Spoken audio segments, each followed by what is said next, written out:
जाति न पूछो साधु की पूछ लीजिए ज्ञान, मोल करो तलवार का पड़ा रहन दो म्यान। अर्थात अगर आप किसी से ज्ञान प्राप्त कर रहे हैं तो उसकी जाति के बारे में ध्यान नहीं दीजिए, क्योंकि उसका कोई मोल नहीं होता है। ठीक उसी प्रकार जिस तरह तलवार का मोल उसे ढकने वाले म्यान से ज्यादा होता है। नमस्कार, मैं शिवांजलि और आप देख रहे हैं द फुल वॉल्यूम।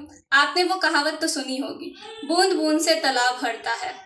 इस धरती में हर मदद करने वाले लोग का मोल होता है। आपको याद होगा कि रामायण में कैसे छोटे छोटे गिलहरियों ने कंकड़ कंकड़ डालकर सेतु बनाने में अपना योगदान दिया था। गिलहरियां कोई बहुत बड़ी जीव नहीं होती हैं, लेकिन उनका ये योगदान काफी बड़ा था। ऐसे ही एक सहायता हमारे देश भारत को भी मिली है। भारत इस वक्त कोरोना वायरस महामारी की त्रासदी से गुजर रहा है। ऐसे में कई सारे देशों ने भारत की तरफ मदद का हाथ बढ़ाया है। इन्हीं देशों में से एक नाम केन्या का भी है। केन्या ने कोविड-19 रिलीफ के तहत भारत को 12 टन अनाज दान में दिया है। ये जो सिर्फ 12 टन अनाज है, इस पर लेकर कई सारे लोग केन्या का मजाक उड़ा रहे हैं। कई सारे लोगों का कहना है कि ये एक गरीब देश है, ऐसा है वैसा है। पर मैं आपको बता दूं, केन्या, जिसे कई लोग गरीब देश कहते हैं, उसने सुपर पावर देश अमेरिका की भी मदद की थी। जी हाँ, इस केन्या ने अमेरिका को 14 गाय दान में दी थी। तो आइए चलते हैं और जानते हैं केन्या के इस दान की कहानी। ये बात 9/11 हमले की है। 9/11 का हमला जब हुआ अमेरिका के वर्ल्ड ट्रेड सेंटर पर, तो इसने सिर्फ अमेरिका को ही नहीं बल्कि पूरी दुनिया को हिला के रख दिया। उस समय ये अमेरिका के सबसे बड़े त्रासदी में से एक मानी जा रही थी। लोगों ने वर्ल्ड ट्रेड सेंटर का नाम सुना, ओसामा बिन लादेन का नाम सुना, मैनहट्टन अमेरिका का नाम सुना, पर केन्या के लोग तो इस खबर से बेखबर थे।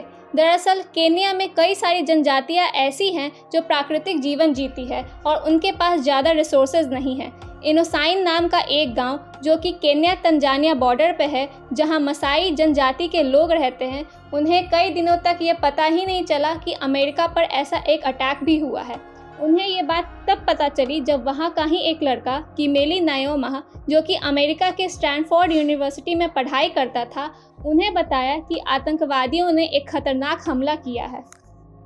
केमिली ने जब मसाई जनजाति के लोगों को बताया कि अमेरिका की एक बड़ी ऊंची सी बिल्डिंग में प्लेन को घुसा दिया गया है, तो वो तो बिलीव ही नहीं कर पाए। उन्होंने तो कभी सोचा भी नहीं था कि इतनी ऊंची बिल्डिंग भी हो सकती है।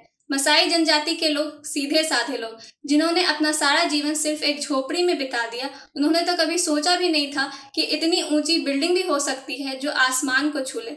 उन्होंने सबसे ऊंची सीट सिर्फ जिराफ को ही देखी थी। पर जब उन्हें फाइनली बताया और समझाया गया, तो सबसे पहले उन्होंने अमेरिकन्स के दर्द को समझा।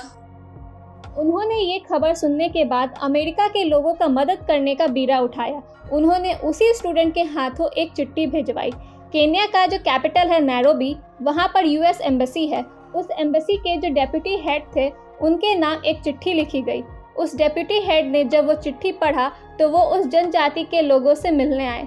जब वो वहाँ पहुँचे तो देखा कि सभी लोग उनके स्वागत में खड़े हैं और साथ ही 14 गाय एक लाइन से खड़ी की गई है।